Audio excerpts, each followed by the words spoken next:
आज लंबे समय के बाद मैं एक वीडियो डाल रहा हूँ और आज से हम नई यूनिट स्टार्ट करेंगे। हमने first unit national income accounting complete की थी और इसके बाद सेकंड यूनिट है मनी एंड बैंकिंग। इसमें पहला चैप्टर है मनी। तो मैंने इससे प्रीवियस एक वीडियो डाली है, तो उसमें मैंने आपको मनी एंड इट्स इवोल्यूशन बताया है।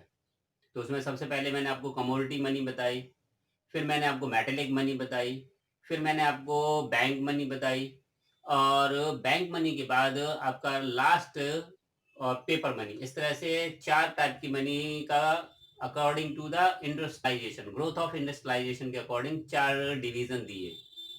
उसी प्रोसेस को आगे बढ़ाते हैं और आज आपको मनी और उसकी डेफिनेशन के अकॉर्डिंग मनी को 3 कैटेगराइज किया गया है। तो मनी है क्या, पहले ये समझ लेते हैं। आपको एकदम बेसिक चीजें बताता हूँ, एकदम शुरू से चलता हूँ। मनी मनी केवल और केवल है क्या? According to Walker, money is what money does, यानी कि उसका जो फंक्शन है वही मनी है। अब उसका फंक्शन क्या है? उसका फंक्शन है, एक है आपका मनी इज जनरली एक्सेप्टेबल और दूसरा है money acts as a medium of exchange. तो वो जो कुछ भी हमें जनरली एक्सेप्टेबल है फॉर बाइंग एंड सेलिंग, तो किसी भी प्रोडक्ट को परचेज करना है और उसे सेल करना है तो आपको कुछ ना कुछ एक्सेप्ट करना पड़ेगा। वो जो आपने जनरली एक्सेप्ट कर लिया, both parties are agree to exchange the good and services, तो वो मनी है। अगर बार्टर सिस्टम में आपकी कमोडिटीज से ट्रांजेक्शन हो रहा था तो बार्टर सिस्टम में कमोडिटीज ही मनी थी। उसके बाद कुछ ग्रोथ हुई, सिविलाइजेशन हुआ और उसके बाद चेंज आया, उसमें कुछ प्रॉब्लम्स फेस करनी पड़ी बार्टर सिस्टम में कमोडिटी मनी के साथ। उन प्रॉब्लम का सॉल्यूशन किसने दिया? मेटेलिक मनी ने दिया। मेटेलिक मनी ज्यादा अच्छा था कंपैरेटिवली कमोडिटी मनी से। एक तो वो ड्यूरेबल था, लंबे समय तक चलता था, प्लस जर्नली एक्सेप्टेबल था और हैंडलिंग की प्रॉब्लम कम थी। जैसे अगर पहले lack of double coincidence of want की जो प्रॉब्लम थी, उस प्रॉब्लम का सॉल्यूशन मेटेलिक मनी ने दिया। अब जैसे कोई अगर मिल्क मैन है, उसे अपने पास ट्रांजैक्शन के लिए मिल्क स्टोर करके रखना है तो वो पॉसिबल नहीं है, क्योंकि अगर उसने स्टोर किया तो उसका मिल्क खराब हो जाएगा और उस कमोडिटी की वैल्यू जीरो हो जाएगी। इसलिए उसका सॉल्यूशन किसने दिया? मेटेलिक मनी ने दिया। मेटेलिक मनी के साथ ट्रांजैक्शन ज्यादा कन्वीनियंट हो गए कंपैरेटिवली कमोडिटी मनी से। अब उसमें स्पेशली क्या चलता रहा? गोल्ड और सिल्वर के साथ ट्रांजैक्शन होते रहे। लेकिन बाद में जब ह्यूज अमाउंट में ट्रांजैक्शन होने लगा, बिजनेस एक कंट्री से दूसरी कंट्री तक होने लगा, तो फिर उसमें भी प्रॉब्लम आने लगी ट्रांसपोर्ट की, हैंडलिंग की। ह्यूज अमाउंट में अगर वो मेटल चोरी हो जाता है तो प्रॉब्लम होने लगी। इन प्रॉब्लम का सॉल्यूशन दिया किसने? पेपर मनी ने। पेपर मनी में अगर उसमें भी same problem, paper money government ने इशू कर दी। आरबीआई जैसे हमारी कंट्री में आरबीआई करेंसी को इशू करती है, तो वो पेपर मनी आरबीआई की इशू कर दी। लेकिन समस्या क्या थी? उसमें भी समस्या थी कि अगर अमाउंट ऑफ पेमेंट ज्यादा है तो उसे कैरी करने में प्रॉब्लम थी, चोरी, डकैती और बहुत सारे प्रॉब्लम्स। स्टोर करने के लिए प्रॉब्लम थी, लंबे समय तक मुझसे स्टोर नहीं कर सकते। पहले लोग क्या करते थे? मेटल को अपना एक किसी घड़े में रखा और जमीन में गाड़ के रख दिया। अब नोट या पेपर करेंसी के साथ ऐसा नहीं कर सकते, तो वो भी एक प्रॉब्लम थी। इसके बाद इसका सॉल्यूशन दिया किसने? बैंक मनी ने। आप एक सर्टेन अमाउंट तक का चेक इशू कर सकते हो, आप एक सर्टेन अमाउंट का एक ड्राफ्ट लेके जा सकते हो। इसकी भी सॉल्यूशन और उसके बाद इसका भी सॉल्यूशन किसने दे दिया?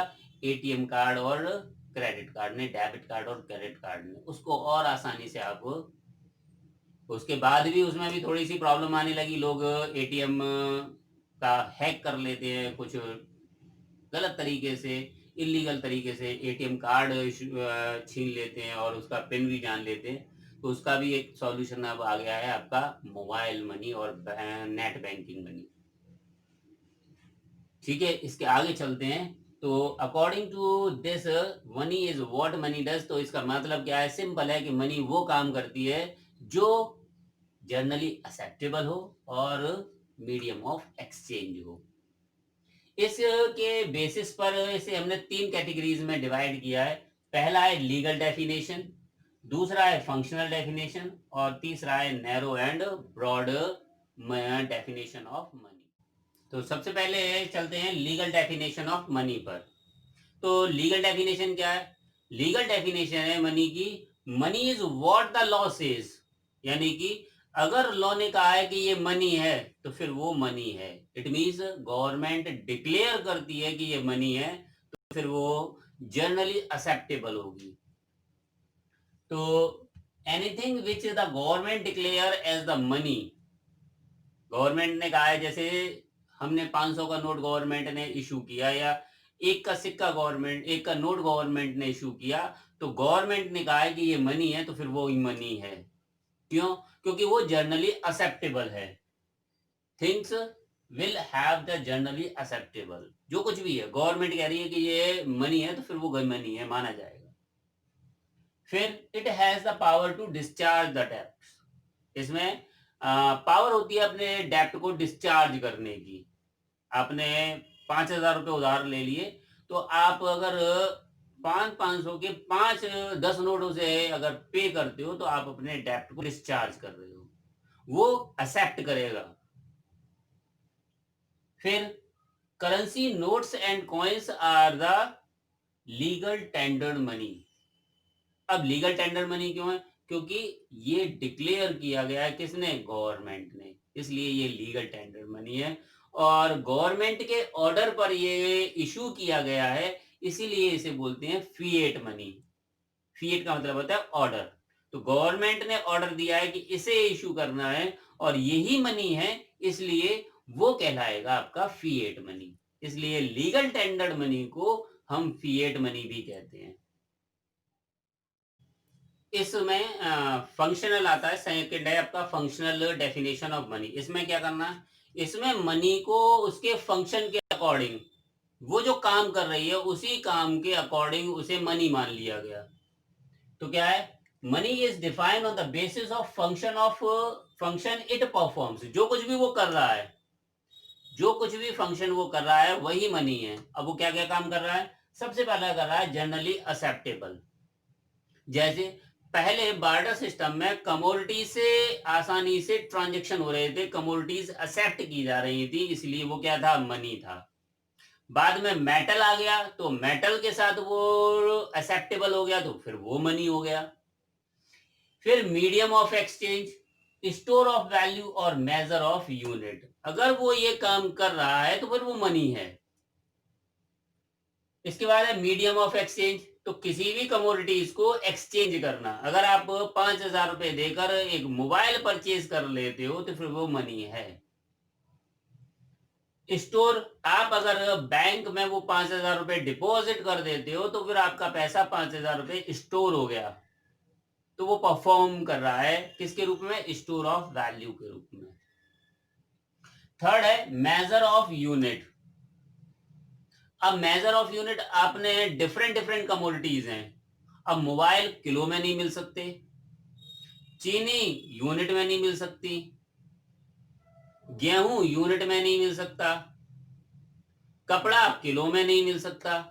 तो इन सारी चीजों के लिए अलग अलग कैटेगरीज हैं, उनकी अलग यूनिट्स हैं, उसके अकॉर्डिंग आपने उनको क्या किया? मनी के अकॉर्डिंग उसे आपने डिफाइन किया है, परफॉर्म किया है। अब जैसे मोबाइल यूनिट वाइज मिलता है, आपका वेट किलो और क्विंटल के हिसाब से मिलता है, आपका कपड़ा मीटर के हिसाब से मिलता है, तो वो आपकी मेजर ऑफ यूनिट है। तो मनी अगर ये परफॉर्म कर रहा है तो फिर वो मनी है कि आपको 10 रुपए मीटर के हिसाब से कपड़ा मिलेगा, तो एक यूनिट की वैल्यू कितनी हो गई? 10 रुपए। तो मनी के ये फंक्शन हैं, कौन कौन से? Generally acceptable, medium of exchange, store of value और मेजर ऑफ यूनिट। इसके आगे थर्ड थर्ड है आपका narrow money and broad money. अब नैरो मनी कौन सी होती है? नैरो मनी होती है जो केवल और केवल आपके करेंसी नोट और कॉइन्स हैं, वो नैरो मनी है। It includes only currency notes and coins. It includes only those things which function as a medium of exchange. तो नैरो मनी में केवल और केवल एक फंक्शन आपका आता है, वो है आपका मीडियम ऑफ एक्सचेंज। इस वजह से ये नैरो मनी है। आपने करेंसी नोट दिया तो उसके बदले में आपने गुड्स परचेज कर ली, तो केवल और केवल क्या हुआ? मीडियम ऑफ एक्सचेंज हुआ, करेंसी के बदले में आपको गुड मिल गई।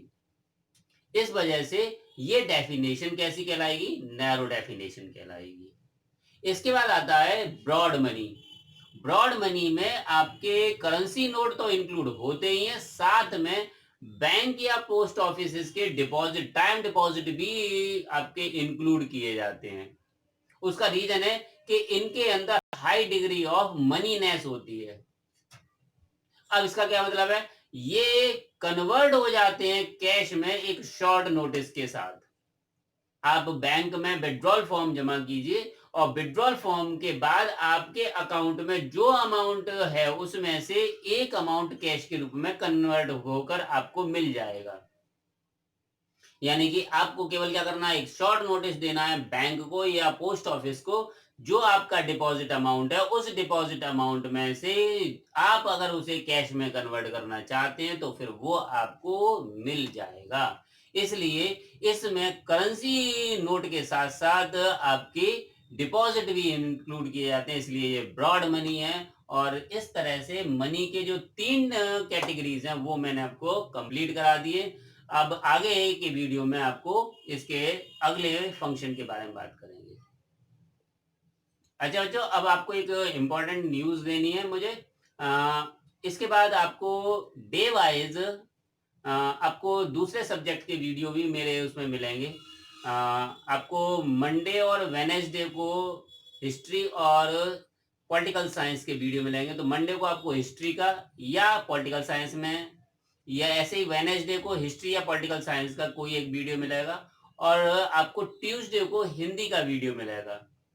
रेस्ट ऑफ डेज आपको इकोनॉमिक्स के वीडियो मिलेंगे।